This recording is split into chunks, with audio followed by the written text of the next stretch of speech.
యేసుక్రీస్తునందలి సకల పరిశుద్ధులకును అధ్యక్షులకును పరిచారకులకును యేసుక్రీస్తు దాసుడైన శుభోచనం తెలియపరుస్తున్నాను. మన తండ్రి దేవుని నుండి ఆయన కుమారుడైన యేసుక్రీస్తు వారి నుండి కృపయు సమాధానము మీకు కలుగును గాక. ఆమేన్. ఉపమానము. ఒక రైతు ఉన్నాడు.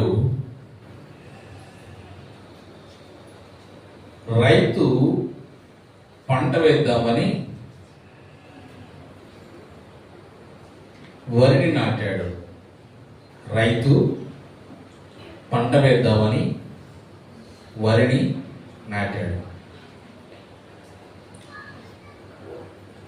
వరి నాటిన తర్వాత వరితో పాటు ఇంకేం పండుతాయండి? ఎవరికైనా తెలిసి ఏం పండుతాయి? ఎవరితో పాటు ఏం మొలుస్తాయి? గడ్డి.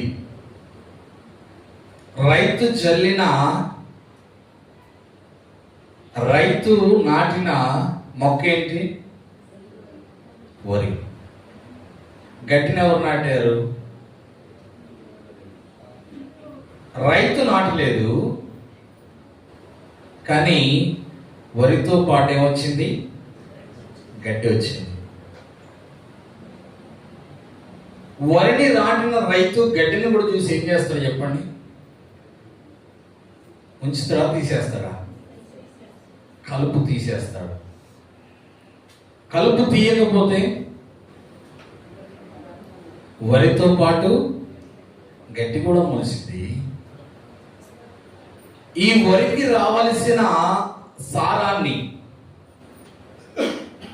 ఈ వరి పంటకు రావాల్సిన సారాన్ని ఆ గడ్డి లాక్కుంటుంది. తద్వారాగా రైతుకి రావలసిన దిగుబడి రాదు. ఈ ఉట్టి గడ్డి వల్ల ఉపయోగము లేదు. కాబట్టి రైతు ఏం చేస్తాడంటే మొలిచినటువంటి ఆ గడ్డిని పీకేస్తాడు. ప్రతి రైతు కూడా ఏం చేస్తాడంటే తన పంటకి పురుగు పడుతుందా, ఇలాంటి గడ్డి మొలుస్తూ ఉందా అనే ప్రతి ఒక్కటి కూడా ఏం చేస్తాడు? గమనిస్తాడు, పరిశీలన చేస్తాడు. పరిశీలన చేయకుండా నాటేశాడు, వదిలేశాడు. దాంట్లో ఏం పెరుగుతాయి? గడ్డి మొక్కలు పెరుగుతాయి, చీడపీడలు పెరుగుతాయి. తద్వారాగా ఎవరికి నష్టం అంటే రైతుకి నష్టమే, చేనికి. ఆ భూమి నిస్సారంగా తయారైపోద్ది. విత్తాడు, ప్రతిఫలం రాలేదు. మరలా విత్తాడు, దాన్ని పరిశీలించలేదు కాబట్టి ప్రతిఫలం రాలేదు. ఎన్నిసార్లు విత్తుతాడు ప్రతిఫలం లేకుండా? ఎన్నిసార్లు విత్తినా ఇతడు పరిశీలించట్లేదు కాబట్టి నష్టమే కలిగింది. అప్పుడు ఏం చేస్తాడంటే రైతు, ఇక నాకు ఈ వ్యవసాయం రాదు కాబట్టి ఈ వ్యవసాయాన్ని వదిలేసి మరి ఒక పని చూసుకుంటా అనుకుంటాడు. ఎవరిది తప్పంటే పరిశీలించని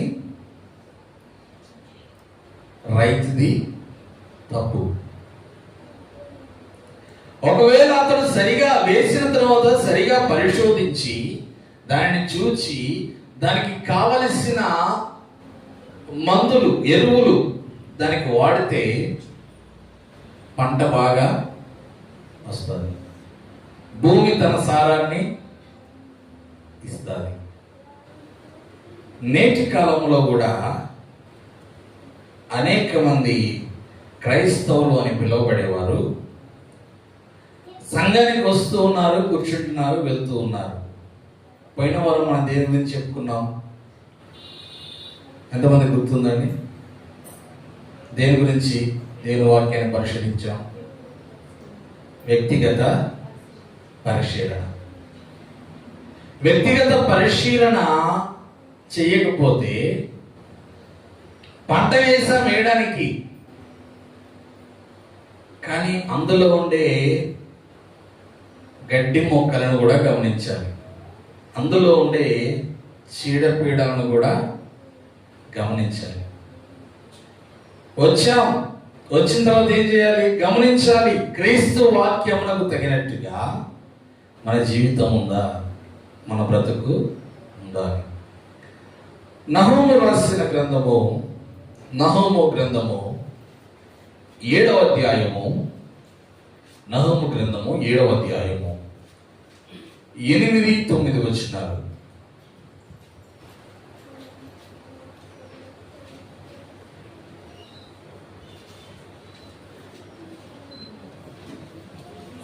హోషేయ గ్రంథము 7వ అధ్యాయము 8-9 వచనాలు. హోషేయ, దానియేలు తర్వాత హోషేయ. పొయ్యి కాలినట్లు 8-9 వచనాలు చదువుతాం. ఎఫ్రాయిము అన్యజనులతో కలిసిపోయాను. ఎఫ్రాయిము ఎవరినూ త్రిప్పివేయని అప్పము వంటి వాడాయను. అన్యులు అతని బలమును మృంగివేసినను, అది అతనికి తెలియకపోయాను. తన తల మీద నెరసిన వెంట్రుకలు కనబడుచున్నను, అది అతనికి తెలియదు. ఎఫ్రాయిము అంటే ఎవరంటే ఒక వ్యక్తి కాదు. ఎఫ్రాయిము అనేది ఒక ప్రదేశము. ఈ ఎఫ్రాయిము ప్రదేశం ఎలా ఉందంటే,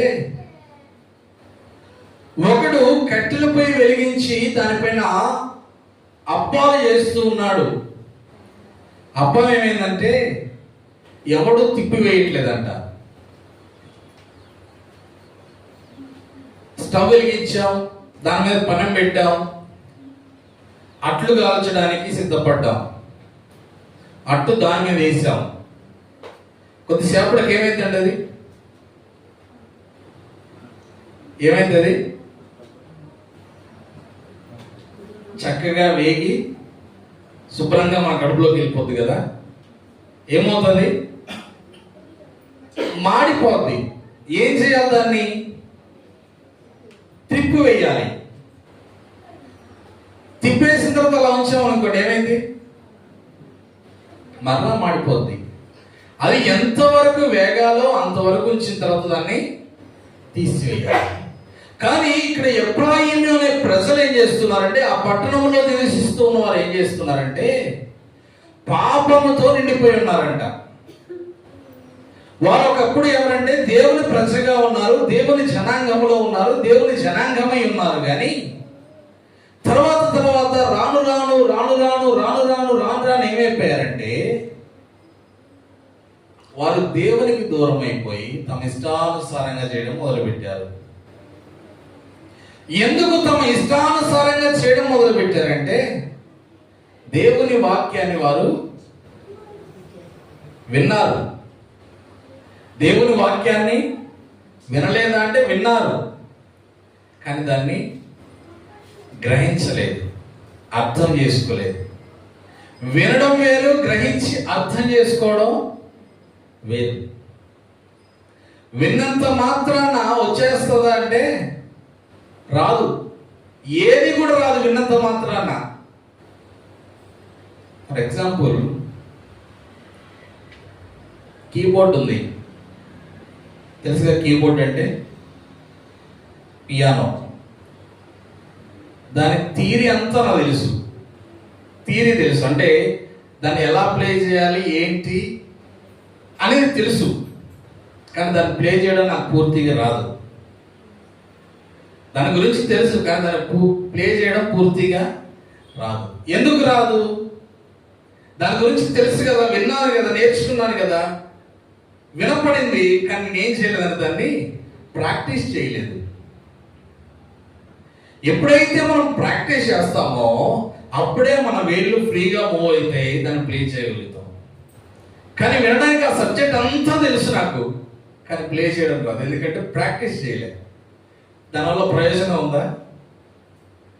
ఇప్పుడు మా చర్చిలో ప్లే చేయడానికి లేదు, ఎందుకంటే రాదు కాబట్టి. థియరీ తెలిసి సరిపోదు.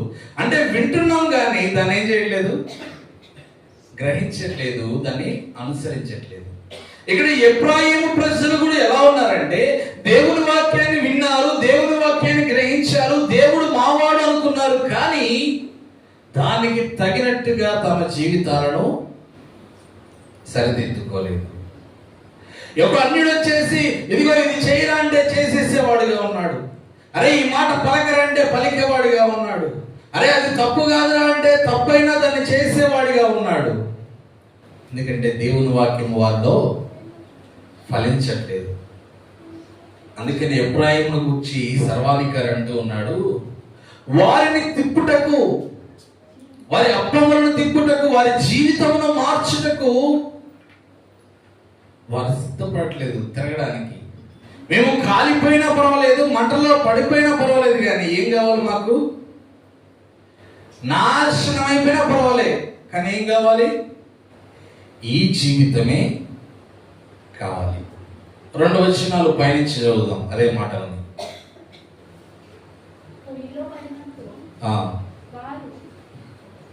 ఇంకొంచెం పైనుంచి.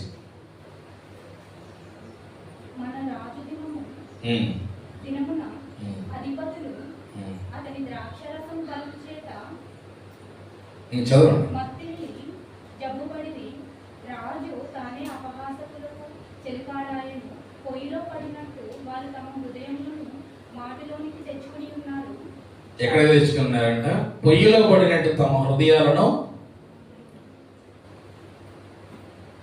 పాపము వైపు త్రిప్పుకొని ఉన్నారు. తర్వాత తమలో రొట్టెలు కాల్చువాడు రాత్రి అంతయు నిద్రపోయినను ఉదయమున కాలుచున్నది. పొయ్యి కాలునట్టు వారందరూ బహుగా మంటపడి మంటమండి తమ న్యాయాధిపతిని మింగివేయదు. ఆ రొట్టెలుగా వచ్చేవాడు ఏం చేశాడంటే పడుకున్నాడంట. అతడు పడుకున్న ఉదయం లేచేసరికి ఎట్లుంది మంట? రగ్గులు కొని మండుతూనే ఉంది. దేని గురించిన మంట అంటే అది పాపమును గురించిన మంట. పాపమును గురించిన మంట మనుషులలో రగులుతుంది, కానీ నీతిని గురించిన మాట మనుషులలో రగట్లేదు. అందుకని అన్నాడు కదా, పోయిన వారం చదువుకున్నాం, నా నీతి న్యాయములు గల గ్రంథమును అనుసరించేవాడు ఎక్కడ ఉన్నాడు అని సర్వాధికారి అడుగుతూ ఉంటే జనాలు అంటూ ఉన్నారు, అయ్యా మేము మండుతూ ఉన్నాం. దేని గురించి మండారంటే ఇక్కడ ఎఫ్రాయిం ప్రజలు పాపములు చేయడానికి మండారు. అందుకనే 4వ అధ్యాయం నుంచి ఈ వీరు చేసిన పాపముల గురించి రాయబడి ఉంటుంది హోషేయ గ్రంథంలో 4 నుంచి 7వ అధ్యాయం వరకు. వారు మండుతూ ఉన్నారంట. దేని కొరకు అంటే పాపము కొరకు.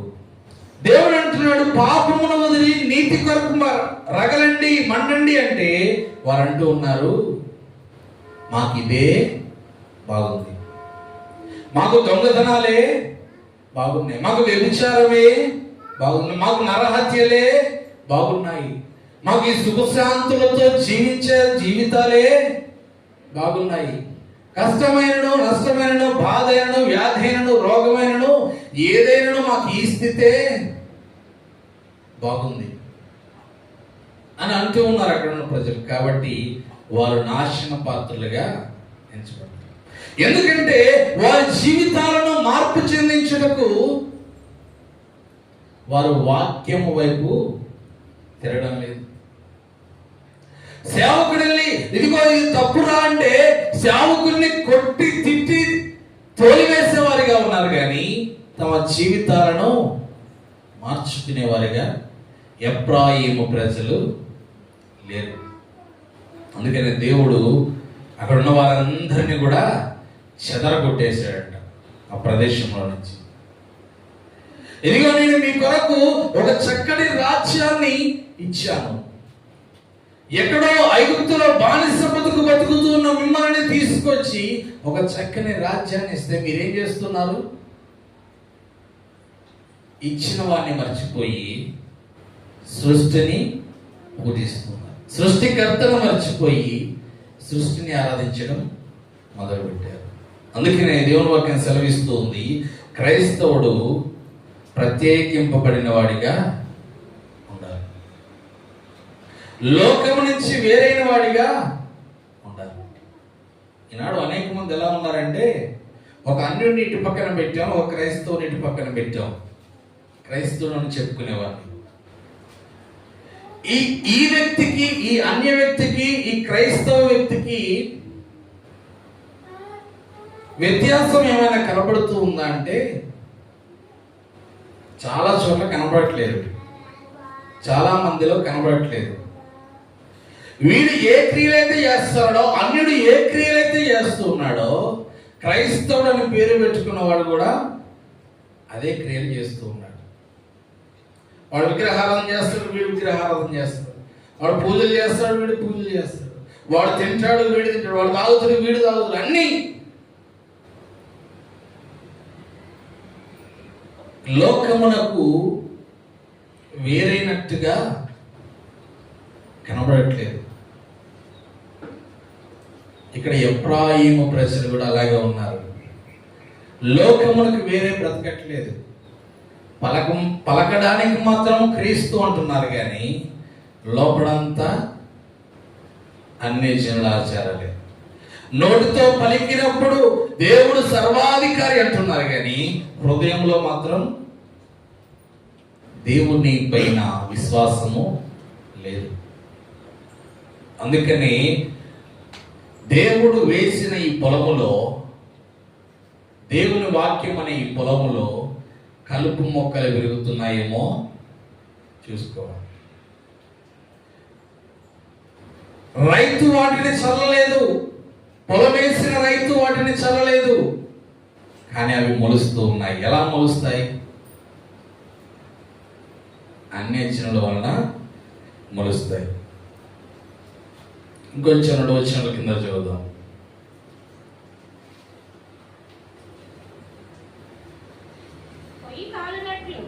9వ వచనం నుంచి, అన్యులు అతని బలము మింగివేసినాడు, అది అతనికి తెలియకపోయిన. ఎవరు తెలియలేదంటండి? ఎవరు మింగివేశారంటే అతని బలాన్ని? ఈ ఎఫ్రాయిము క్రీస్తు జనాంగము యొక్క బలాన్ని ఎవరు మింగివేశారు? ఈనాటి క్రైస్తవుల యొక్క బలాన్ని ఎవరు మింగివేస్తున్నారు? అన్యజనులు ఖచ్చితంగా. ఈనాడు అనేక మంది వారి మాటను తిరస్కరించలేక, మా బంధువులను, మా స్నేహితులను వారి మాటను తిరస్కరించలేక వెళ్ళిపోతున్నారు. తినడానికి రమ్మంటే, తాగడానికి రమ్మంటే. ఎఫ్రాయిము ప్రజల యొక్క బలాన్ని అన్యులు లాగేసుకున్నారంట. అది ఎవరికి తెలియట్లేదు? ఎఫ్రాయిము ప్రజలకు తెలియట్లేదు. ఈనాడు క్రైస్తవుల యొక్క బలాన్ని అన్యులు లాగేసుకుంటే క్రైస్తవులు గ్రహించలేకపోతున్నారు. ఎలా లాగేసుకుంటారు అన్యులు? నువ్వు ఈ పని చేయకపోతే నీవు మావాడివి, మాతో పాటు విగ్రహారాధనలో పాలు పొందకపోతే నీవు మావాడివి, మా కులంలో నుంచి, మా ప్రదేశంలో నుంచి, మా కుటుంబంలో నుంచి నిన్ను వెలేస్తాం అనగానే మనకి ఏమైంది? అమ్మో, ఇచ్చే 100 రూపాయల కోసము వాడు కులంలో చెల్లేస్తే ఎట్లా? మాతో మాట్లాడకపోతే ఎట్లా? మా కష్ట నష్టాలలో, వ్యాధి బాధలలో మాతో తోడుగా లేకపోతే ఎట్లా అని అనుకొని అటు తిరిగిపోయేవారు, దానికి సహకరించేవారు ఎంతమంది లేరు? అవునా కదా? అందుకని అంటున్నాడు ఇక్కడ, ఎఫ్రాయిమీయుల యొక్క బలాన్ని అన్యులు లాగేసుకున్నారంట. అందుకని వివాహ సంబంధాలలో కూడా దేవుని వాక్యం సెలవిస్తూ ఉంది, అన్యులని చేసుకోవద్దు, అన్య స్త్రీలను వివాహము చేసుకోవద్దు. ఎందుకంటే వీరి యొక్క బలాన్ని వారు అక్కడ దాని తర్వాత మాట చెప్తూ ఉన్నాడు, అన్యులు లాగేసుకున్నారు. అదే 9వ వచనంలో చెప్తూ ఉన్నాడు, తల మీద నెరసిన వెంట్రుకలు కనబడుచున్నను, అది ఆరికి తెలియట్లేదు, ఎఫ్రాయిము ప్రజలకు తెలియట్లేదు. వారి పాపము ఎక్కడికి ఎక్కిందంటే నడినెత్తి మీదకి ఎక్కింది. పాపం పండిపోయింది. అంటే వారు సహజంగా పాపాలు చేయట్లేదు, మామూలు పాపాలు చేయట్లేదు. అంత పండిపోయిన పాపాలు కూడా వాళ్ళకి ఏం కావట్లేదంట, కనబడట్లేదు. ఎందుకంటే వారిలో పాపము, అన్య జనుల యొక్క ప్రోద్బలము అంతగా కనబడుతుంది. విగ్రహంలో కల్పించిన వాటిని తిన్నట్లుగా ఎవరు ప్రోత్సహిస్తారంటే అన్య జనులు ప్రోత్సహిస్తారు. మేము మీ దగ్గరికి వచ్చి తింటూ ఉన్నాం కదా, మీరు మా దగ్గరికి వచ్చి తినండి అంటారు. విగ్రహార్పితాలను అన్య జనులు అనేక రకాలుగా ప్రోత్సహిస్తూ ఉంటారు మనల్ని. ఆ ప్రోత్సాహకాలకి మనం లొంగిపోయి అటు తిరిగిపోయామనుకోండి, అక్కడ అంటున్నాడు, మీ బలమును వారు లాగేసుకున్నారు, మీ పాపము యొక్క భారాన్ని పెంచుతూ ఉన్నారు. పాపము యొక్క భారాన్ని వారు పెంచడానికి ప్రోత్సహిస్తే పెంచుకునేది మనమే. అందుకనే ఎఫ్రాయిము ప్రజలు అన్యుల మాట విని అన్యులకెళ్ళి తిరిగి పాపాన్ని పెంచుకొని తల నెరిసినట్లుగా, అంటే వారు పుట్టినది మొదలు మరణించే వరకు పాపములోనే జీవిస్తూ ఉన్నారు, పాప జనాంగంగానే ఉంటూ ఉన్నారు. ఎవరైనా మారు మనస్సు గురించి చెప్తే, మాకెందుకయ్యా ఆ మారు మనస్సు? ఎవరైనా రక్షణ గురించి చెప్తే, మాకెందుకయ్యా రక్షణ? మాకున్న దాంట్లో మేము తింటూ ఉన్నాం, మేము తాగుతూ ఉన్నాం, మేము సుఖిస్తూ ఉన్నాం, నీకేంటి నొప్పి అనే ప్రజలుగా ఎఫ్రాయిం ప్రజలు ఉన్నారు. అందుకనే వాళ్ళకి ఆ దేశంలో సొంత ఇల్లు ఉంది, ఆ దేశంలో సొంత పశువులు ఉన్నాయి, ఆ దేశంలో వారికి సమృద్ధి ఉంది. ఒక దేశంలో, ఒక ప్రదేశంలో మనకి సమృద్ధిగా ఉందంటే అక్కడ నుంచి వేరే ప్రదేశానికి వెళ్ళడానికి మనం ఇష్టపడతామండి? మన ఇంటికాడ మనకు అన్నీ ఉన్నాయి, అన్నీ ఉన్నప్పుడు వేరే దేశానికి వెళ్ళి బ్రతకడానికి ఇష్టపడతామా? ఇక్కడ లేకపోతే వెళ్తాం కదా. కానీ ఎఫ్రాయిము ప్రజలకి అన్ని సమృద్ధిగా ఉన్నాయి, కానీ దేవుడు ఏం చేశాడంటే వాళ్ళని అక్కడి నుంచి వెళ్ళగొట్టాడు.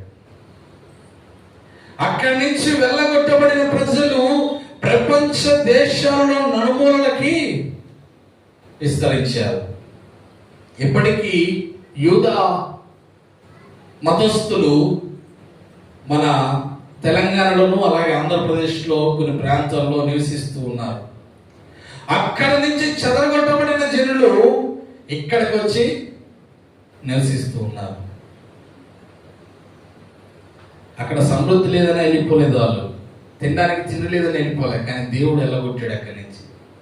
ఎందుకంటే వారి మాట వినలేదు, వారి పాపము విస్తరించింది.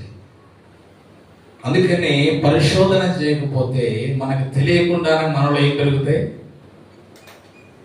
కలుపు మొక్కలు పెరుగుతాయి, పాపం పెరిగింది. ఎఫ్రాయిము ప్రజల యొక్క తల ఏమైందంట? తెల్లవారిపోయింది, నల్ల జుట్టు తెల్లగా అయింది, అయినా వారికి అది కనబడలేదంట. మనము కూడా మనలో ఉన్న పాపము పెరుగుతూ ఉంటే మనకేమనిపిస్తుందంటే, ఏం లేదు, పుట్టదే ఇదంతా, నేను క్రీస్తులో ఉన్నాను కదా, వాక్యం ఉన్నాను కదా, సరిపోద్ది, చూడాల్సిన పని లేదు, చేయాల్సిన పని లేదు, వింటే చాలు. వినటం వలన విశ్వాసం కలిగింది. విశ్వాసం కలగడం అంటే ఏంటి? చేయడం. ఇప్పుడు నేను ఒక పనికి వెళ్ళాలి అని అనిపించింది అనుకోండి, పనికి వెళ్తే డబ్బులు రావు అంటే ఎవరైనా పని చేస్తారా? పొద్దున్న నుంచి సాయంత్రం దాకా కష్టపడు గొడ్డులాగా, నీకు డబ్బులు రావు, ఎవరైనా పని చేస్తారా? ఎందుకు వెళ్తారు పనికంటే పొద్దున్నే సాయంత్రం కష్టపడితే సాయంత్రం ఏమొస్తాయి? డబ్బులు వస్తాయి, ప్రతిఫలం వస్తుంది. విశ్వాసం ఇచ్చినప్పుడు విశ్వాసం అనేది ఏంటంటే అది మనకి జరిగిద్ది, మనకి వస్తుంది, మనకి లాభదాయకం అనేది విశ్వాసం. అది ఎప్పుడు జరిగిద్ది ఏంటనేది చెప్పలేం. కొంతమందికి ఆ రోజే రావచ్చు జీతం కష్టపడిన తర్వాత, కొంతమందికి వారానికి రావచ్చు, కొంతమందికి నెలకి రావచ్చు. ఈరోజు నేను కష్టపడ్డాను కదా, నెల జీతం ఇచ్చేవాడు ఉన్నాడు, వాడి దగ్గరికి లే ఈరోజు నేను కష్టపడ్డాను నా జీతం నాకు ఇచ్చే ఈరోజు అంటే ఇస్తాడా? ఏమంటాడు? నెల తర్వాత ఇస్తా అంటాడు. కొంతమందికి 3 నెలల తర్వాత జీతాలు వచ్చేటివి ఉంటాయి. నాకు ఏ రోజు జీతం ఆ రోజు ఇవ్వమంటే ఇవ్వరు. 3 నెలల తర్వాత జీతం వస్తుంది, లేకపోతే నెల తర్వాత జీతం వస్తుంది, వారం తర్వాత జీతం వస్తుంది అని మనము విశ్వాసం చేస్తున్నాం, పనిచేస్తూ ఉన్నాం. దానికి తగిన ఫలము ఎమ్మటే కనిపించకపోయినా కొద్ది దినముల తర్వాత కనిపిస్తుంది. ఈ ఎఫ్రాయిము ప్రజలు ఏం చేస్తున్నారంటే విశ్వాసాన్ని కోల్పోయారు. అందుకనే అన్య జనులు వారిని ఇష్టం వచ్చినట్లుగా ఆడుకున్నారు. ఇప్పుడు కూడా చూడండి, అనేక మంది అన్యులకి క్రైస్తవులు ఎలా కనపడతారు? ఎలా కనపడతారండి? ఈడో పిచ్చోడు, ఏ తినమన్న తిండు, తాగమన్న తాగడు, వీడికి జీవితాన్ని ఎంజాయ్ చేయడమే రాదు. మేము చూడు ఎంత సంతోషిస్తున్నామో, ఎంత ఆనందిస్తూ ఉన్నామో, ఇందులో ఉండే మజా వాడికి ఏం తెలుసు అని అన్నట్టుగా క్రైస్తవుల గురించి అన్ని అనుకుంటారు. ఎందుకంటే వారిని లోకము ఆ విధంగా కట్టిపడేసింది. తాగుబోతుల దగ్గరికి వెళ్ళి ఎంత చెప్పండి తాగద్దని, ఏమంటాడు? నీ డబ్బులు ఏమైనా ఇస్తున్నావా నాకు తాగడానికి? నా డబ్బులు నా ఇష్టం. వాడికి ఎప్పుడు జ్ఞానోదయం అయిందంటే వాడికి ఎదురు దెబ్బ తగిలినప్పుడే జ్ఞానోదయం అయింది. అలాగని చెప్పకుండా ఉండాలంటే చెప్పాలి. ఎన్నిసార్లు? కొన్నిసార్లు చెప్పాలి. ఎందుకంటే వాడికి మార్గనిర్దేశం కావాలి. తాగుబోతుడు ఉన్నాడు, వాడు తాగద్దన్నావు, ఎదురు దెబ్బ తగిలింది, మానేశాడు. మానేసిన తర్వాత లోకం ఏం చేస్తుందంటే ఇది మానేసావు కదా, సరే అది చేయకు, కానీ ఇంతకంటే మత్తు వచ్చేది ఇంకోటి ఉంది అని దానికి వెళ్ళి తిప్పింది. అందుకని ఏం కావాలంటే ముందు హెచ్చరిక కావాలి, అంటే ముందు ఒక మంచి మాట కావాలి. ఈ మాట ఎప్పుడైతే చెబుతామో, ఒకవేళ ఎదురు దెబ్బ తగిలి మానేసినప్పుడు మరలా వేరే దాని జోలికి వెళ్ళడానికి ఇష్టపడరు. ఈ ఎఫ్రాయిము ప్రజలు ఏంటంటే దెబ్బలు తగలే అప్పటి వరకు వాళ్ళకి, కాబట్టి వాళ్ళకి అర్థం కావట్లేదు. ఆహా ఎంత సంతోషంగా ఉన్నాం, ఎంత ఆనందంగా ఉన్నాం అనుకుంటున్నారు. కానీ వారిలో ఉన్న కలుపు మొక్కలను వారు గ్రహించట్లేదు. ఒకానొక రోజున ఎదిగింది. ఏం ఎదిగిందంటే వరి పంట ఎదిగింది, గడ్డి ఎదిగింది.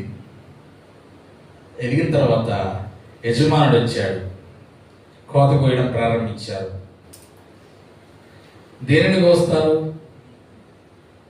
ఓన్లీ వరిని మాత్రమే కోస్తారా? వరితో పాటు గడ్డిని కూడా కోసారు. గడ్డిని కోసి ఈ వచ్చిన ధాన్యాన్నేమో బస్తాలలోకి ఎత్తి ఇంటికి పంపించి, ఆ వచ్చిన గడ్డినేమో పశువుల మేత కోసం ఇంటికి పంపిస్తే, అందులో పెరిగిన చెడు గడ్డిని ఏం చేస్తారు? తీసి అగ్ని చేత కాల్చివేస్తారు.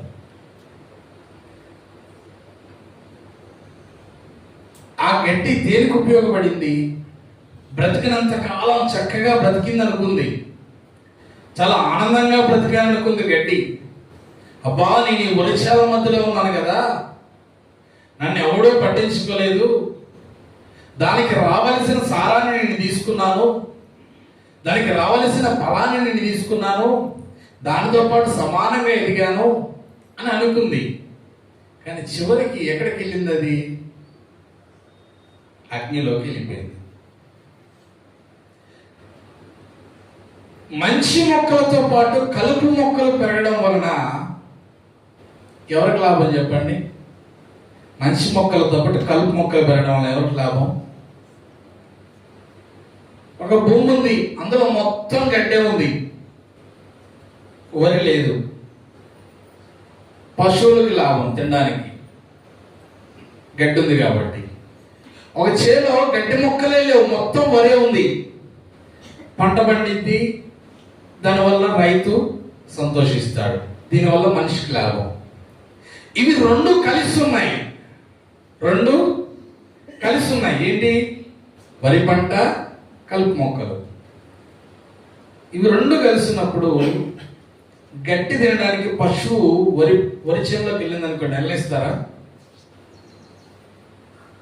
ఎందుకంటే అది గడ్డితో పాటు వరిని కూడా తినివేస్తుందని. వరి చేలో గడ్డి మొలవడం వలన ప్రయోజనము, అది వరి చేలో కాకుండా బయట మొలిస్తే పశువులకు ప్రయోజనము. కానీ ఎక్కడ మొలుస్తుందంటే వరి చేలో మొలుస్తుంది. పాపము ఎక్కడ మొలుస్తుందంటే అన్యజనుల ద్వారా ఎక్కడ ప్రేరేపించబడుతుందంటే అన్యజనుడిని పాడు చేయడానికంటే అన్యజనుడు ఒక పరిశుద్ధిని పాడు చేయడానికి ఇష్టపడతాడు. ఇక్కడ మొలుస్తూ ఉంది క్రైస్తవులలో. వరి పంట అనే ఒక మంచి పంటలో పాపము అనే చేదు గడ్డి మొలుస్తూ ఉంది, చేదైన వేరు మొలుస్తూ ఉంది. అందుకని దేవుని వాక్యం సెలవిస్తుంది, ఎఫ్రాయిములలాగా వెళ్ళగొట్టబడతారు, నరకబడి పంట సమకూర్చు దినములలో దానిని సపరేట్ చేసి అగ్ని చేత కాల్చివేస్తానని చెప్తూ ఉన్నాడు. అందుకనే మనం పరిశీలన చేసుకోవాలి, మన జీవితాలలో వరి పంటే పండుతుంది అంటే వాక్యమే పండుతూ ఉందా, లేకపోతే లోకము కూడా మిక్స్ అవుతూ ఉందా? మరి ఒక మాట చూద్దాం. దానియేలు గ్రంథము 6వ అధ్యాయం 3వ వచనం. దానియేలు గ్రంథం 6వ అధ్యాయం 3వ వచనం. ఈ దానియేలు అతి శ్రేష్టమైన బుద్ధి గలవాడై ప్రధానులను అధిపతులను ప్రఖ్యాతి నొంది ఉండెను గనుక రాజ్యమంతటి మీద అతన్ని నియమింపవలనని రాజు ఉద్దేశించెను. అందుకు ఆ ప్రధానులను అధిపతులను రాజ్య పాలన విషయంలో దానియేలు మీద ఏదైనా ఒక నింద మోపవలనని ఏంటి తగిన సమయము, ఆ తగిన సమయమును హేతువును కనిపెట్టుచుండిరి. గాని దానియేలు నమ్మకస్తుడై ఏ నేరమునైనను ఏ తప్పైనను చేయువాడు కాడు గనుక దానియేలు లోపమైనను కనుగొనలేక పోయి. దానియేలు ఎలా ఉన్నాడంటే నీతిపరుడుగా ఉన్నాడంట. ఎవరు తప్పులు ఎదికారు, ఎవరు అతను నిందించాలని చూశారు, ఎందుకు చూశారు అసలు అంటే రాజుకి ఒక ఆలోచన వచ్చింది. నా ప్రజలను పరిపాలించుటకు ఏలుటకు నేను రాజుగా ఉన్నాను కదా, వారి బాగోగులు చూడడానికి, వారికి కావలసినవి సమకూర్చడానికి 120 మందిని ఏర్పాటు చేసుకున్నాడు. 120 మందిని ఏర్పాటు చేసుకొని ఆ 120 మంది పైన 3 ప్రధానులను పెట్టాడు. ఆ 3 ప్రధానుల్లో దానియేలు ఒకడు. అంటే దానియేలు కింద పనిచేసే వాళ్ళు 40 మంది ఉన్నారు. ఎంతమంది? 40 మంది ఉన్నారు. రాజు దగ్గర నుంచి ప్రజలకు ఇవ్వడానికి ఏదైతే వచ్చిందో ఆ డబ్బంతా కూడా దానియేలు ప్రజలకు అందించేవాడు. అధికార అధికారుల దగ్గరికి, కొంతమంది దగ్గరికి డబ్బులు వచ్చాయండి కొన్ని గవర్నమెంట్ నుంచి. 1,00,000 రూపాయలు వస్తే 1,00,000 రూపాయలు ఏ వ్యక్తికి అయితే వచ్చింది ఆ వ్యక్తికి ఇస్తారా? ఏం చేస్తారు? అందులో కొంత తీసుకొని కొంత ఇస్తారు. కానీ దానియేలు ఏంటంటే మంచివాడు కాబట్టి, దానియేలు ప్రతిదినమున వాక్యము ద్వారాగా శుద్ధి చేయబడుతూ ఉన్నాడు కాబట్టి, వాక్యము ద్వారాగా పరిశీలన చేసుకున్నాడు కాబట్టి తన జీవితాన్ని దానియేలు ఏం చేశాడంటే ప్రజలకు వచ్చిన ప్రతి ఒక్క రూపాయి ప్రజలకు అందించేవాడు. వారి దగ్గర నుంచి రావాల్సిన ప్రతి పనులు వసూలు చేసి రాజుకి లెక్కలు అప్పచెప్పేవాడు. ఎంతమంది ఉన్నారు దానియేలు కింద అంటే 40 మంది అనుకుందాం. ఎందుకంటే మొత్తం 120 మంది ఉన్నారు. అందులో 3 భాగాలు చేయాలి. ఇంత నీతిపరుడుగా అనా పైసలతో సహా లెక్క అప్పచెప్పెట్టాడు రాజుకి. మిగిలిన వారు ఉన్నారుగా, ఇంకో 2 ఉన్నారుగా అధికారులు. వారి లెక్కల్లో అన్ని తప్పులే. ఎందుకంటే సగం నొక్కేసి సగం ఇచ్చేవాళ్ళు కాబట్టి లెక్కలన్నీ రాంగు. ఇవన్నీ గమనించిన రాజు అడుగుతాడు, అడగడా? నేను ఇవ్వవలసింది ఇచ్చాను, ఏమైంది? మీ లెక్కలకి దానియేలు లెక్కలకి ఎందుకు వ్యత్యాసం ఉందని అడిగాడు. ఇక మన వాళ్ళు తగులుకున్నారు, వీరిని ఎట్లా నాశనం చేయాలి? ఇంత నీతిపరుడు, ఇంత బుద్ధిపరుడు ఈ లోకంలో ఉండే మాలాంటి వాళ్ళ గతి ఏంటి అని ఏం చేశారంటే దానియేలు మీద తప్పు మోపుటకు వారు ప్రయత్నాలు చేస్తూ ఉన్నారు. దానియేలు కింద ఉన్న 40 మందిలో కూడా ఎంతమంది కుట్ర చేశారో తెలియదు. ఎందుకంటే ఒక అధికారి నీతిపరుడుగా ఉంటే తన కింద ఉన్న అధికారులందరూ ఎలా ఉండాలి? నీతిగానే ఉండాలి. ఏమైనా చిన్న తప్పు చేసినట్టు తెలిసిందనుకో, పైన ఉన్న అధికారి ఏం చేస్తాడు? వాడి ఉద్యోగంలో నుంచి పీకేస్తాడు. కాబట్టి దానియేలు కింద ఉన్న 40 మందిని ఏం చేస్తున్నాడంటే నీతిపరులుగా చేయడానికి చూస్తున్నాడు దానియేలు. దానియేలుకి అధికారం ఇవ్వబడింది. 40 మందిని నీతిపరులుగా చేస్తుంటే అందులో ఎంతమంది శత్రువులు ఉంటారు చెప్పండి? పాపం చేయడానికి పురుగొల్పేవాడిని ఎవడు పట్టించుకోడు. ఇంకా ఏమంటారో తెలుసా? ఎంత మంచోడో. తప్పులు చేయడానికి, మోసాలు చేయడానికి పురుగొల్పేవాడిని ఎంత మంచోడో అంటారు. కానీ పాపం చేయొద్దు, నీతిగా ఉండాలి అని చెప్పేవాడిని ఏమంటారు తెలుసా? వీడు పరమ దుర్మార్గుడు అంటారు. వీడు పరమ. ఇప్పుడు దానియేలు పరిస్థితి అక్కడ అదే అయింది. తన కింద 40 మందిని మీరు మంచిగా పని చేయాలి, మీరు నీతిగా పని చేయాలి, ప్రతి ఒక్క రూపాయి లెక్క అప్పచెప్పాలి అనేసరికి ఈ 40 మందికి ఏమనిపిస్తుంది అంటే, అవతల ఉన్న 60 మంది ఉన్నారు చూడండి, 60 మందిని చూసినప్పుడు 80 మంది అవతల ఉన్న వాళ్ళకి వాళ్ళు చూడు వచ్చిన దాంట్లో నొక్కేసి సంతోషంగా ఉన్నారే, మాకేంది కర్మ? ఈ దానియేలు మా పైన అధికారికి ఎందుకున్నాడు? అసలు మా పైన అధికారికి ఎందుకున్నాడు ఈ దానియేలు? ఇతన్ని దింపేస్తే మేము కూడా వారికిలాగా దొరికినట్టు దోసుకోవచ్చు కదా అని ఎంతో మంది ఎదురు తిరిగి ఉంటారు దానియేలు పైన.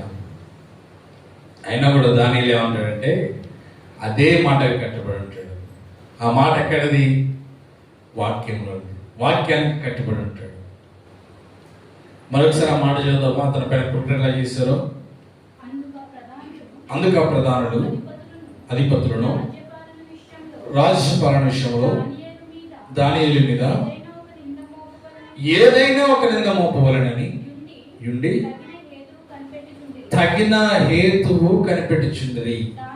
దానియేలు నమ్మకస్తుడై ఏ నేరమునైనను ఏ తప్పైనను చేయవాడు కాదు గనుక దానియేలులో తప్పైనను లోపమైనను కనుగొనలేక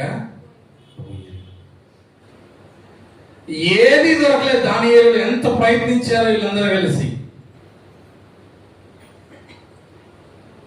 అదేంటంటే నిజాయితీకి ఉండే బలం.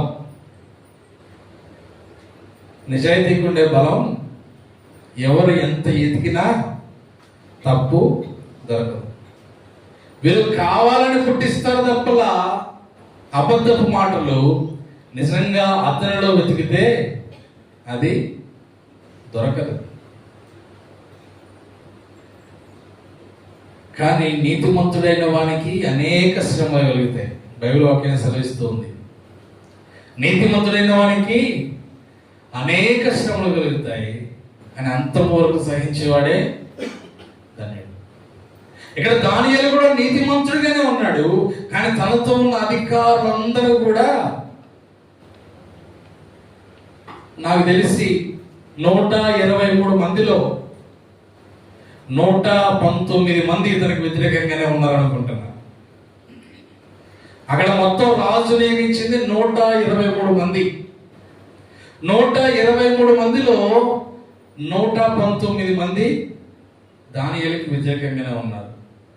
దానియేలుకి సపోర్ట్ చేసిన వాళ్ళు ఎంతమంది ఉండొచ్చు అంటే నాకు తెలిసి షడ్రక్, మేషక్, అబేద్నెగో దానియేలుకి సహాయం చేసుకుని ఉంటాడు, 4. చివరికి రాజు పశ్చాత్తాపపడి మారు మనసు పొందిన రాజు 5వ వాడు. వీరు తప్ప దేశంలో ఉన్న వాళ్ళందరూ కూడా లంచాలకు అలవాటు పడ్డవాళ్ళు, మోసాలకు అలవాటు పడ్డవాళ్ళు. కాబట్టి మన చుట్టూ ఉన్న ప్రపంచం ఎలా ఉండదంటే మోసంతో కూడింది, అబద్ధములతో కూడింది, ద్రోహముతో, క్రోధముతో కూడినది.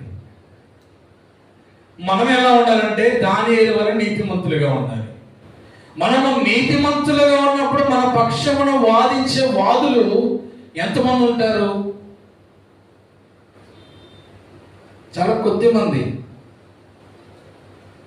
అవతలేమో జనంగా బానే ఉంది దానియేలుకి వ్యతిరేకంగా, కానీ దానియేలుకి సపోర్ట్ చేసే వాళ్ళు తక్కువ ఉన్నారు. నీతిమంతుడికి సపోర్ట్ చేసే వాళ్ళు తక్కువగా ఉంటారు, పాపిస్టోడికి సపోర్ట్ చేసేవాళ్ళు ఎక్కువ మంది ఉంటారు. అందుకని చెప్పుకున్నాం కదా, అన్యజనులు ఏం చేస్తున్నారంట, పాపిస్టోడికి సపోర్ట్ చేసే అందరూ కూడా ఏం చేస్తున్నారంటే పరిశుద్ధులుగా ఉన్న వారిని వారి యొక్క బలమును లాగేసుకుంటూ ఉన్నారంట.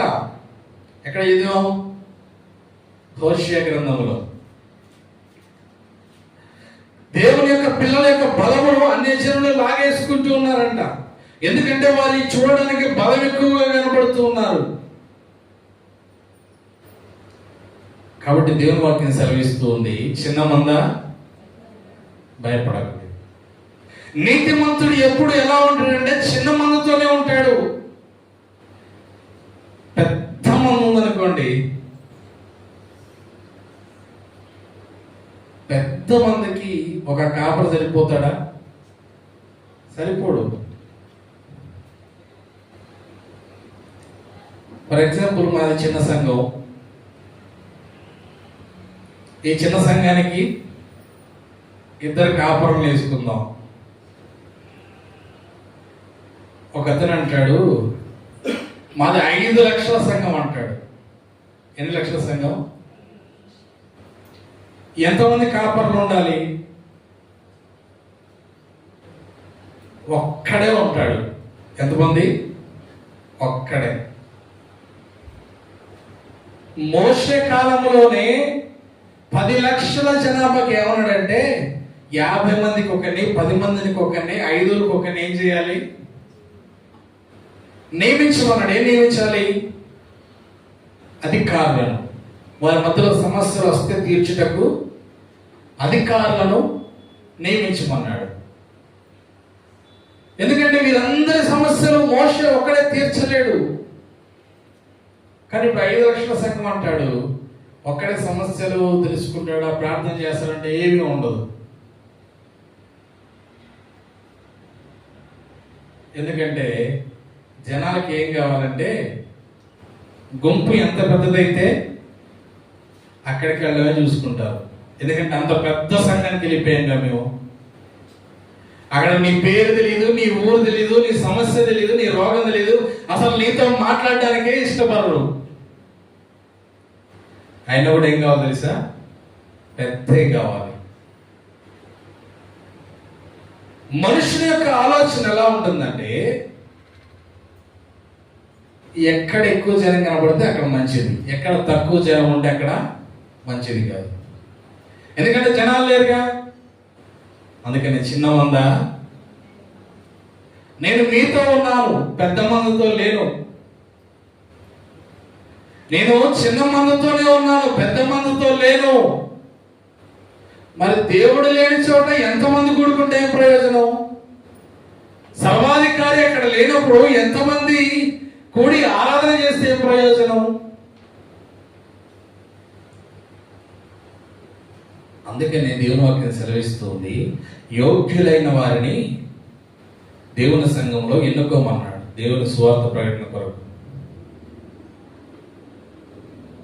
దానియేలు ఒక్కడే నిలబడ్డాడు. ఆ ఒక్కడి చుట్టూ అనేక మంది శత్రువులు ఉన్నారు.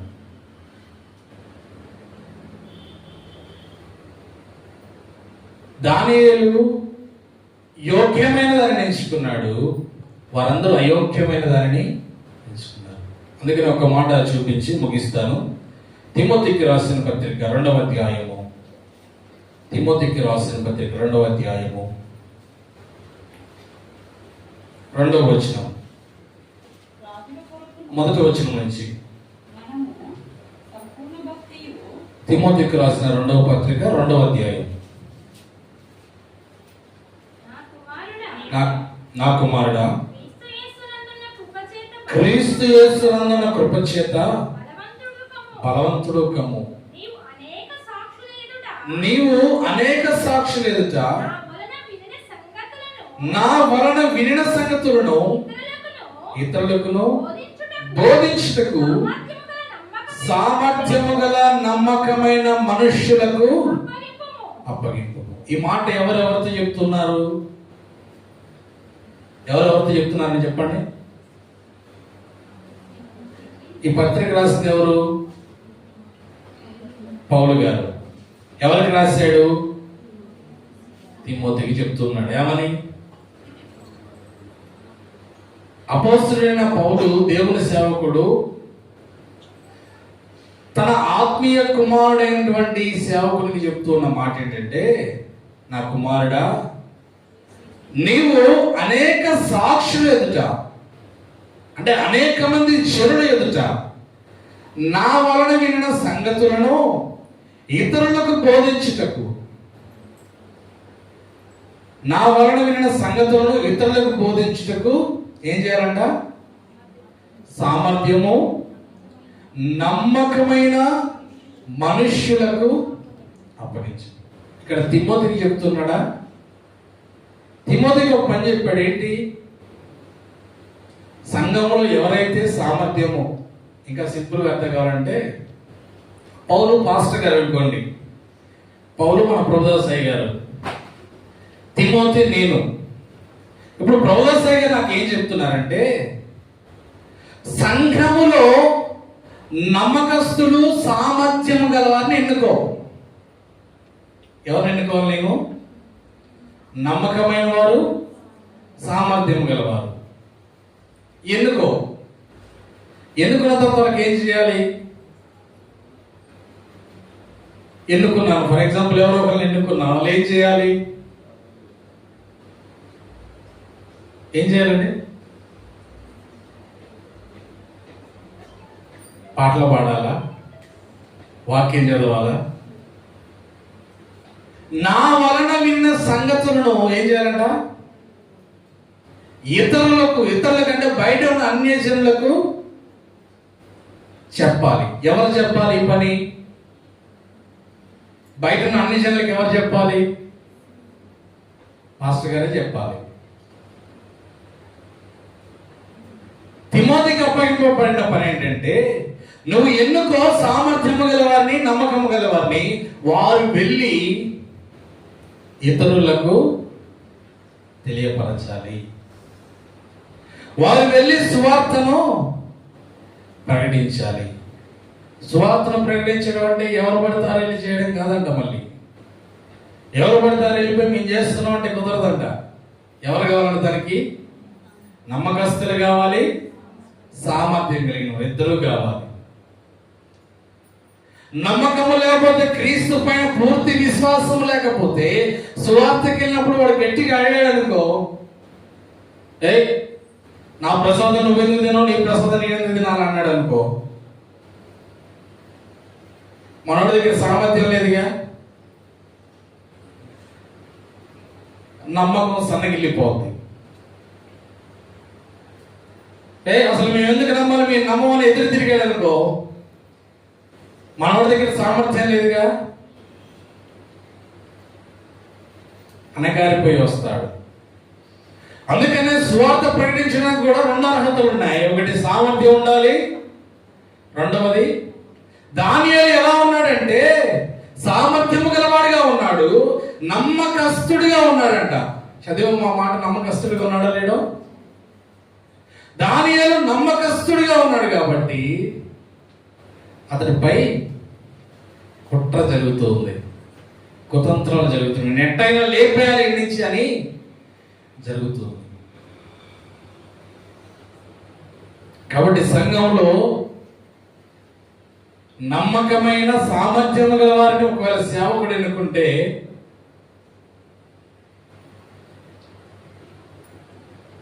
మీరేమనుకుంటారు చెప్పండి? ఫర్ ఎగ్జాంపుల్ ఇంతమంది ఉన్నాం కదా, ఇంతమందిలో రితిక్నే ఎన్నుకున్నాను.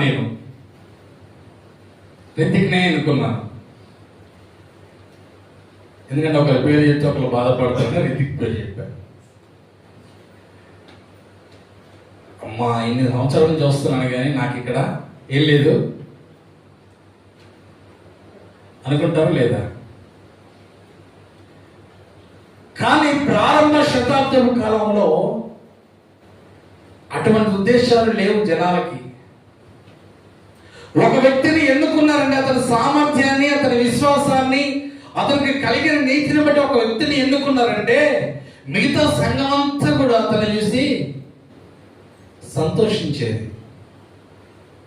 అతనికి ఆ ఉద్యోగం దొరికిందంటే, ఆ పని దొరికిందంటే నన్ను వేరొక పనిలో ఎన్నుకుంటాడు అనే విశ్వాసంతో బ్రతికేవారు. కానీ ఇప్పటి జనాల్లాగా కుక్షలు, కుతంత్రాలు ఇవన్నీ మనసులో పెట్టుకొని పైకి నవ్వుతూ ఉండేవారు కాదు.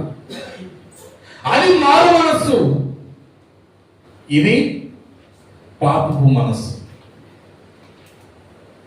దేవుని సన్నిధిలో ఒక వ్యక్తి ఎన్నుకోబడ్డాడు అంటే అది దేవుని చేత జరిగేదే కానీ మనుష్యుల ఉద్దేశములను బట్టి జరిగేది కాదు.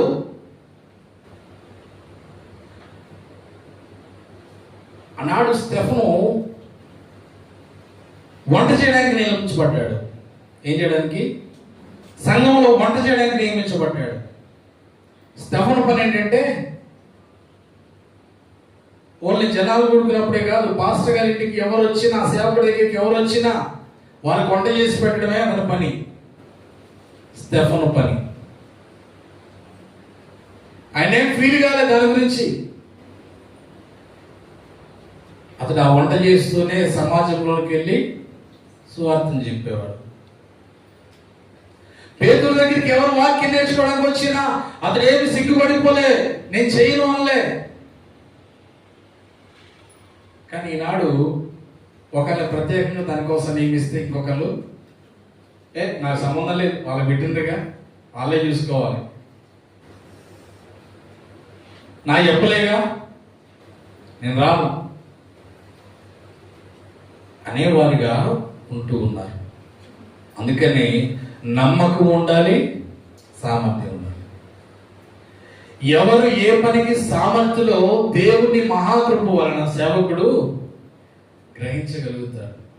ఎవరు దేనిలో ప్రవీణులో సేవకుడు గ్రహించగలుగుతాడు. మనం గ్రహించలేకపోవచ్చు, మనలో ఉన్న శక్తి సామర్థ్యాలు మనము గ్రహించలేకపోవచ్చు. కానీ సర్వాధికారి సేవకుని ద్వారాగా తెలియపరుస్తాడు. అతనికి సహకారులుగా ఉండవలసిన వారమే ఉన్నాం. ఎందుకు ఏర్పరచుకోమన్నాడంటే నా వలన విన్న సంగతులను మీరు ఇతరులకు తెలిపే నిమిత్తం ఏర్పరచుకున్నారు, వెళ్ళి తెలియపరిచారు. నమ్మారా, బాప్తిస్మం పొందారా, రక్షింపబడతారు. యేసుప్రభువు చెప్పాడు, ఏమంటాడంటే తన ఆరోహణం వెళ్ళేటప్పుడు, మీరు వెళ్ళి సర్వ సృష్టికి సువార్తను ప్రకటించండి. నేను మీకు ఏ ఏ సంగతులు ఆజ్ఞాపించుతున్నో వాటిన్నింటినీ గైకొనవాలని వారికి ఆజ్ఞాపించి, ఎవరైతే ఆ మాటలు విని రక్షణ పొందుతారో వారు దేవుని వారు అవుతారు, క్రీస్తు వారు అవుతారు. ఎవరిని ఎన్నుకోమన్నాడు? సామర్థ్యము గల నమ్మకము గల. దానియేలు వలె మనము సామర్థ్యముగా నమ్మకముగా ఉన్నప్పుడు మనకి శ్రమలు ఏమైతే తెలుసా? అధికమైంది. కష్టాలు అధికమైంది, రోగాలు అధికమైంది. కానీ అప్పుడు మనం గ్రహించాల్సింది ఏంటంటే, నాలో రోగం పెరిగిందంటే, నాలో బాధ పెరిగిందంటే, నాకు సమస్యలు ఎక్కువయ్యాయి అంటే అర్థం ఏంటో తెలుసా? మనం క్రీస్తులో బలపడుతూ ఉన్నాం. ఎప్పుడైతే బలపడ్డామో, బలపడ్డ తర్వాత ఇవన్నీ కూడా మట్టుమాయమైపోతాయి. దానియేలు గ్రంథంలో చూసాం కదా, దానియేలు సింహాల గుహలో ఏం చేస్తాడు రాజు? ఆకలితో ఉన్న సింహాల గుహలో. కానీ దానియేలు ముట్టుకోలే. ఎప్పుడైతే రాజు ఈ విషయాలన్నిటినీ అర్థం చేసుకుని దానియేలుకి వ్యతిరేకంగా మాట్లాడిన అధిపతులను తీసుకొని అదే సింహాల గుహలో వేస్తాడో, వారి యొక్క ఎముకలు కూడా పిండి చేసుకుని తినేసినాయి అంట, పొడి చేసుకుని తినేసినాయి. ఏంటి?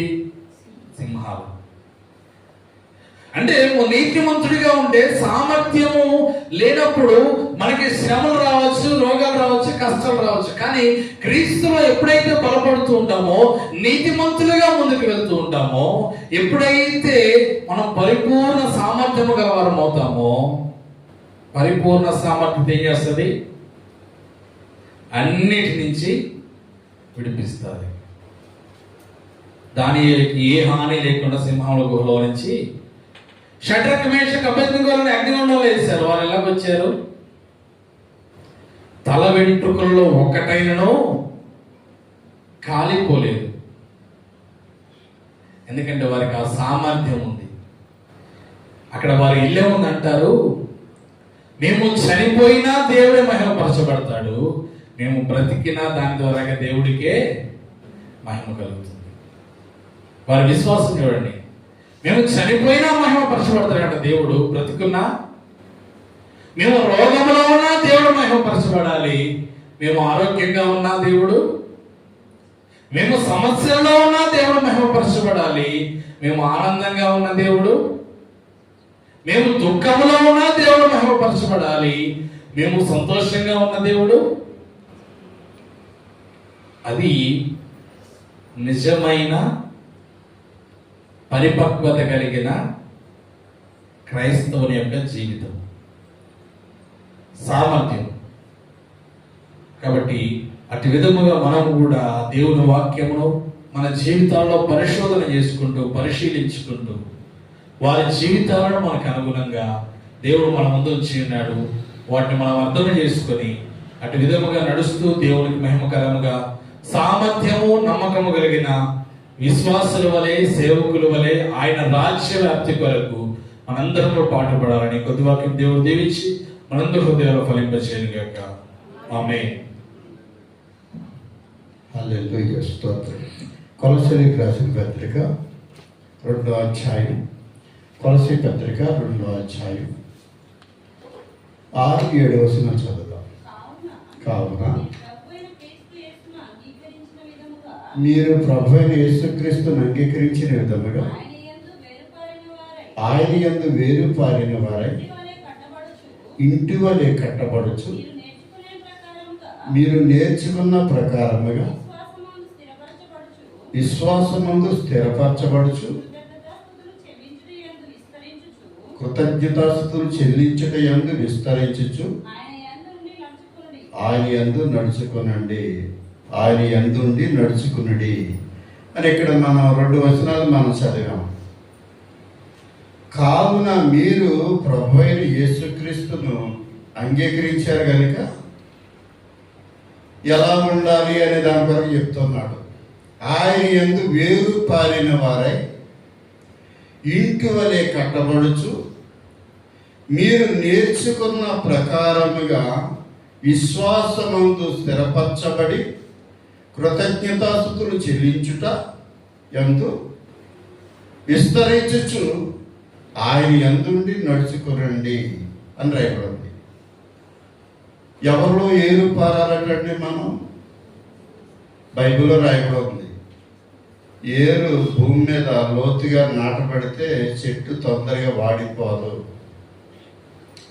యేసుక్రీస్తునందు ఏరు పారిన వారై ఉంటే శ్రమలు వచ్చినా ఎండ తగిలినా తొందరగా వాడిపోకుండా స్థిరత్వం కలిగి జీవిస్తాం. అందరూ అలాగే ఉండరు, కొద్దిమందే ఉండగలుగుతారు. ఉన్నవారు ధన్యులు. అందుకే ఇక్కడ చక్కగా తెలియచేస్తున్నాడు. ఏం చెప్తున్నాడంటే 3వ అధ్యాయం 1వ వచనంలో మీరు క్రీస్తుతో కూడా లేపబడిన వారైతే పైనున్న వాటినే వెదకండి అన్నాడండి. పైన ఏం కనిపిస్తున్నాయి? ఏమి కనిపించవు. ఆకాశం కనిపిస్తుంది, పగల సూర్యుడు, రాత్రి చంద్ర నక్షత్రాలు కనిపిస్తాయి, మనకేం కనిపించవు. ఇక్కడ రాయబడ్డ మాటలు ఇప్పుడు దాకా అనేక మాటలు మనం విన్నాం. క్రీస్తులో ఏరు పారితే అనేక దర్శనాలు చూడవచ్చు. నిజమండి. కీడు జరగబోయేది చూపిస్తాడు, మేలు జరగబోయేది చూపిస్తాడు. మనం సంతోషంగా ఉండగలుగుతాం. కీడు వచ్చిందంటే అది మనలో లోపమో లేకపోతే మనల్ని పరిశీలించుటకు దేవుడు మామూలుగా పంపించాడో తెలియదు. ప్రతీది కూడా దేవుడే పంపిస్తాడని బైబిల్లో రాయబడి ఉంది. ప్రతీది దేవుడే పంపిస్తాడని చెప్తే మనుషుడు దేవుడు పంపిస్తాడా అంటారు. శిక్షించువాడిని నేనే, రక్షించువాడిని నేనే అన్నాడు.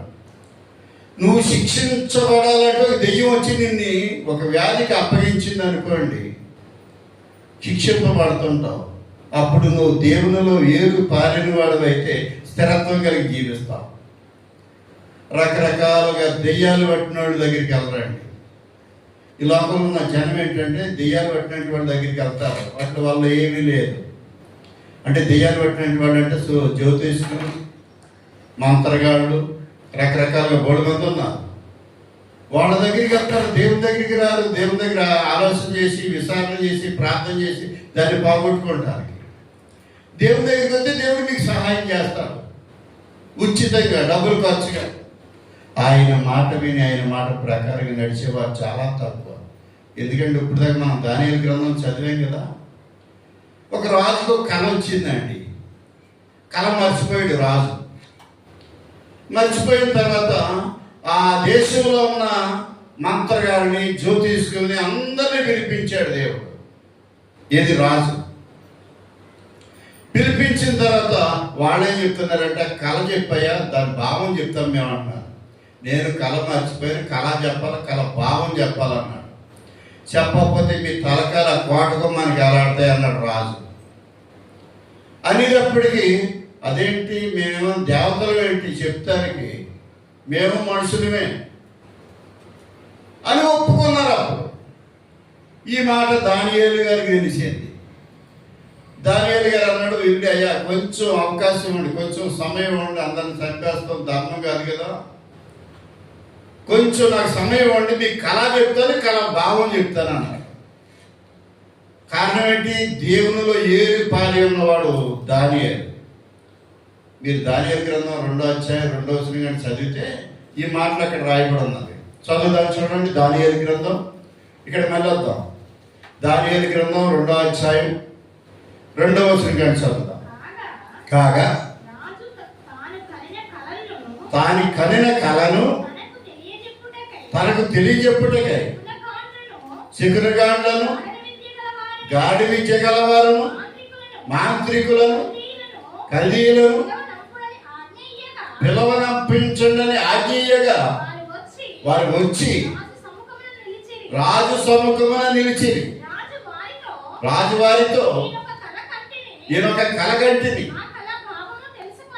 ఆ కళ భావము తెలుసుకునవలెనని మనోవాక్యముల పొంది ఉన్నాననగా నేను తెలుసుకోవాలని ఆశతో ఉన్నాను. చదవండి. కల్దీయులు సిరియా భాషతో ఇట్లనిరి. ఇట్లనేది కల్దీయులు సిరియా భాషతో ఇట్లనేది రాజు చిరకాలము జీవించునుగాక. రాజు చిరకాలము జీవించునుగా కానీ పొగుడుతున్నారన్నా. తమ దాసులకు తమ దాసులకు తమ సెలవియ్యుడి.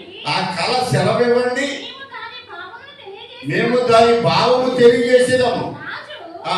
నేను దాని మరచిపోతిని కాదు. నేను దాన్ని మర్చిపోతుంది కానీ కళను దాని భావమును మీరు తెలియజేయని ఎడల మీరు తెలియచేయని ఎడల మీరు తుత్తునియలుగా చేయబడుదురు. మీరు తుత్తులీయలుగంటే ముక్కలుగా నరికివేయబడదురా. మీ ఇల్లు పెంటకుప్పగా చేయబడును. మీ ఇండ్లు పెంట కుప్పలుగా చేయబడదు. కలను దాని భావమును కళను దాని భావమును తెలియజేసిన ఎడల తెలియజేసిన ఎడల దానములను ఆ, బహుమానములను దానములను బహుమానములను మహాఘనతయు మహాఘనతయు నా సముఖములను అందుదురు గనక నా సముఖమును మీరు పొందుదురుగాక అంటున్నాడండి రాజు. వీళ్ళకి చేత కాలేదు, నేను చెప్పలేమన్నారు. దానియేలు గారు వచ్చాడు, చెప్పాడు. దానియేలు దేవుడు ఆ రాజుగారు ఘనంగా సన్మానించాడు. ఘనంగా సన్మానించి అక్కడ మంత్రులుగా నియమించాడు ముగ్గురిని. ఆ మంత్రుల్లో ప్రధానమంత్రిగా దానియేలు గారు ముఖ్యుడిగా పెట్టాడు. కారణం ఏంటంటే దేవుడిని నమ్మినట్టు వారు ఎప్పుడూ నమ్మకంగానే ఉంటారు. నమ్మకం అనేది వాళ్ళలో స్థిరత్వం కలిగి ఉండేవారు ధన్యులు. స్థిరత్వం లేని మానవులు మాలాంటి వాళ్ళు చాలామంది ఉన్నారు. ఎదటోడు చెప్తారు కానీ చేయరు. అందుకే నేను ఎక్కువ చెప్తుంటాను, మీరు వాక్యం చదవచ్చినట్టు వాళ్ళు చదువుకోండి. ఎదటి వాళ్ళు మనం ఏదన్నా అడిగినప్పుడు చెప్పగలుగుతాం. కొన్ని గుర్తుంటాయి, కొన్ని గుర్తుండవు. చెప్పగలుగుతాం. వాక్యం చదవండి అని చెప్తుంటాను. యేసుక్రీస్తుని అంగీకరించాము కనుక, ఆయన నమ్మాము కనుక, ఆయనలో ఏరు పారిన వారమై ఉంటే మనకు దేవుడు ఆ దానియేలుకి ఇచ్చిన దర్శనాలే మనకి ఇవ్వగలుగుతాడు. మనం నమ్మం అంతే. ఉపవాసం ఉండి ప్రార్థన చేస్తే నేను మొన్న చెప్పాను, మీకే లాభం, నాకేం లాభం కాదు. నీ రోగం పక్కకు పోతుంది, నీ సమస్య పక్కకు పోతుంది. ఆ ప్రార్థనలో శక్తి ఉంది. దేనినైనాను ప్రార్థన ద్వారా జయించగలుగుతారని ప్రభువే చెప్పాడు. అలా దానియేలు రోజుకు 3 సార్లు ఎవరు వద్దన్న ప్రార్థన చేసేవాడట. ఆ ప్రార్థన బట్టి దేవుని దగ్గర కనిపెట్టాడు. వెళ్ళి ఇంటికి వెళ్ళి దేవుడు అతనికి దర్శనం చూపించాడు. ఆ రాజుకు చూపించిన కళ చూపించాడు. రాజా, నీకు ఒక ప్రతిమ కనిపించింది, ఒక విగ్రహం కనిపించింది. దాని తల బంగారం, దాని భుజాలు వెండి, ఈ సాతుంది ఇత్తడి, ఇనుము, మట్టి అని ఆ బొమ్మ రూపం చెప్పాడు. నిజమేనయ్యా అన్నాడు. అలాగా కొన్ని దర్శనాలు చూపించేవాడు ఆయన. ఆయనలో ఏరు పారితే ఆయన మనకు చేసే మేలులో మనం చూసేవారిగా ఉండగలుగుతాం. వింటాం, వెళ్ళిపోతాం, మళ్ళీ ఎప్పుడో వారానికి వస్తాం. ఏదో టయానికి కూడా రామండి, లేట్గానే వస్తాం. దేవుడు నాకు అన్యాయం చేశాడు అన్నట్లుగా అనుకుంటారు. అప్పటికి అన్యాయం చేయడండి. ఆయన న్యాయవంతుడు. యథార్థంగా జీవించే వారిని ఎప్పుడు విడిచిపెట్టడు ఆయన. బైబిల్లో రాయబడి ఉంది, కీర్తన గ్రంథంలో. ఏం చెప్తున్నాడంటే కీర్తన గ్రంథంలో 86వ అధ్యాయం 12వ వచనం దగ్గర, 11వ వచనం 12వ వచనం దగ్గర అంట, యథార్థవంతులుగా ఆయన ఏ మేలైనను చేయకమానాడు అని రాయబడి ఉంటుంది. కీర్తన గ్రంథం 84వ కీర్తన చదువుదాం, చూడండి. దేవుడిని యెహోవా సూర్యుడును కేడమై ఉన్నాడు. యెహోవా కృపయు ఘనతయు అనుగ్రహించెను.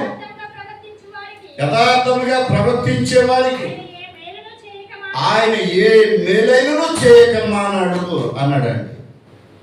ఏదైనా చేస్తానికి ఆయన ఇష్టపడుతున్నాడు. మనం యథార్థతగా దేవునికి కనిపిస్తే, ఆయనలో ఏరు పారిన వారిగా ఆయన చెప్పిన మాట విన మాట ప్రకారం నడుస్తుంటే తప్పనిసరిగా చేసి పెడతారు. మనం వాక్యం వింటాం కానీ మనకెక్కడ సాగితేదిలే అనుకుంటారు.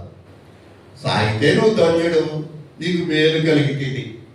లేకపోతే నువ్వు ఇప్పుడు దాకా విన్నాం కదా, వాళ్ళే మేలు అనిపించుకుంటారు. కొద్ది రోజు చనిపోయిన తర్వాత, మరణం దగ్గరికి వెళ్ళిన తర్వాత తీర్పు తీర్చేది ఆయన.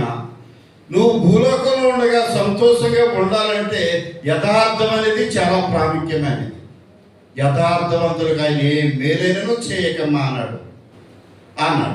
మరి మనం యథార్థతగా ఉండి దేవుని సన్నిధిలో అక్కడ మొదటి వస్తువులో రాయబడిందంటే అదే 84వ కీర్తన మొదటి వస్తువులో చెప్పబడ్డ మాట యెహోవా. చదువుదాం చూడండి. సైన్యములకు అధిపతి అయిన యెహోవా, నీ నివాసములు ఎంత రమ్యములు, యెహోవా మందిర ఆవరణము చూడవలెనని ఆ ప్రాణము ఎంతో ఆశపడుతున్నది అన్నారట. ఈ మాట పలికినట్టు వారు కోరహు కుమారులు. కోరహు అనే ఆయన దేవునికి ఇష్టడిగా జీవించలేదు. ఈ కుమారులు అయితే తల్లి ప్రార్థన బట్టి దేవుని సన్నిధిలో నమ్మకంగా జీవిస్తానికి ఇష్టపడ్డారు. నీ మందిర ఆవరణము చూడవలెనని నా ప్రాణం ఎంతో సొమ్మసిల్లుచున్నది. మందిరంలో ఏముంటుంది? దేవుని ఆత్మ ఉంటుంది. నువ్వు చేసే ప్రార్థన దేవుడు ఆలకిస్తాడు. పాస్టర్ గారు కాదండి చేసే ప్రార్థన ఆలకించి సహాయం చేసేది. అందుకే దేవుని దగ్గరికి వస్తే దేవుడు చేసే మేలులు ప్రత్యేకింపబడి ఉంటాయి. మనం సంతోషంగా ఉండగలుగుతాం. రెండేనో మాట నేను చెప్పేవాడిని తప్ప మీ అవసరాలు నేను తీర్చేవాడిని కాదు. మీరు బాగుంటే మిమ్మల్ని చూసి ఇంకొకరు రాగలుగుతారు దేవుని దగ్గర. మనమే అనేక శ్రమంలో, శోధంలో, సమస్యల్లో ఉంటే నువ్వు నీ నెత్తి మీద ఉన్న బరువు దింపుకోవడానికి ఇష్టపడతలేదు. ఏం చేస్తావు? బరువు దింపుకోవాలంటే దేవుని దగ్గరికి రావాలి. వాళ్ళు ఏమంటున్నారంటే యెహోవా నీ మందిర ఆవరణమును చూడవలెనని నా ప్రాణం ఎంతో ఆశపడుచున్నది. ఈ ఆవరణలోకి వస్తే దేవుడు సహాయం చేస్తాడు. మనుషులుగా చేసేది ఎంతో మంది చేస్తూనే ఉన్నాడు.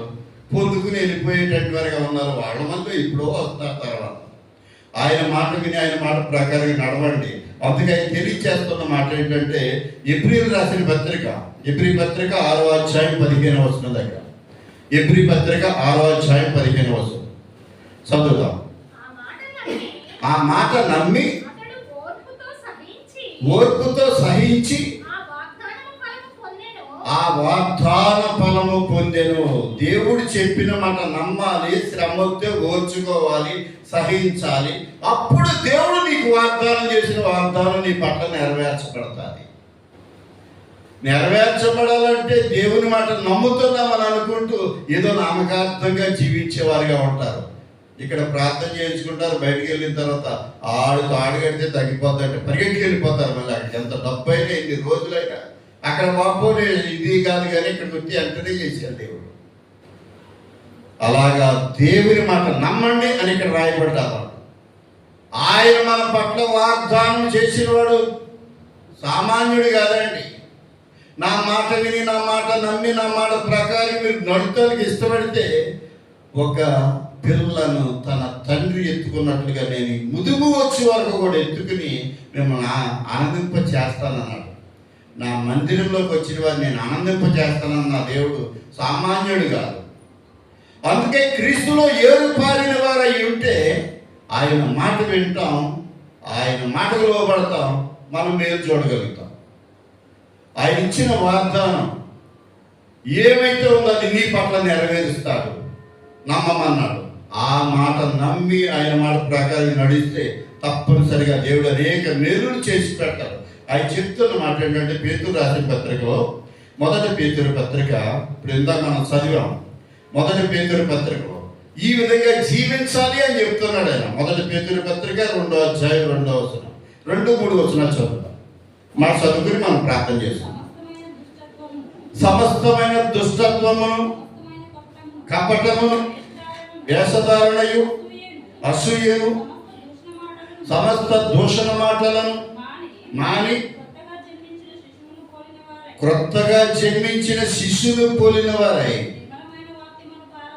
నిర్మలమైన వాక్యమనే పాల వలన రక్షణ పొంది చక్కగా ఎదిగే వారిగా ఉండాలి అన్నాడండి. అలా ఉంటే మీరు సంతోషంగా ఉంటారు. మిమ్మల్ని చూసిన ప్రజలు మీ కొరకు చెప్పుకోగలుగుతారు. అనేక సమస్యలు వస్తాయి, రాకుండా ఉండవు. నమ్మకంగా ఉంటే దేవుడు చేసే మేలు ఎలా ఉంటుందనే దాని కొరకు మొన్న చెప్పాను, మళ్ళీ ఇప్పుడు చెప్తాను. మనలో ఉన్న దుష్టత్వం బయటికి పోతే మనం సంతోషంగా ఉండగలుగుతాం. అలా సంతోషంగా ఉండాలని పరిశుద్ధాత్మ దేవుడు ఈ లోకానికి మానవులని ప్రేరేపింపజేసి ఈ మాట నువ్వు తెలియచేయి, వింటే మేలు పొందుతావు అని ప్రభు తెలియచేస్తాను. ఈ మాటను బట్టి అందరికి వందనాలు. ప్రార్థన చేస్తున్నాం. సర్వశక్తిమంతుడా, కరుణామయుడా యేసు ప్రభు, మీలో వేరు పారిన వారై నిలకడగా జీవిస్తే, మీ మాట ప్రకారంగా నడిచేవారిగా ఉంటే, దుష్టత్వం అనేది బయటికి పోయిన తర్వాత దానియేలు గారు ఏ విధంగా అయితే నిలబడి మీ వైపు చూశాడో, అలాగే మీ బిడ్డలు కూడా మీ వైపు చూసి అనేక మేలులు పొందుకోగలుగుతారని, మీరు చేసిన వాగ్దానాలు అనుభవిస్తారని మీ లేఖనం ద్వారా మీరు తెలియజేసే మాటలు మీ బిడ్డల హృదయాలు ఫలింపచేయాలి. యేసయ్య నామములో అడుగుతున్నాం తండ్రి. ఆమేన్.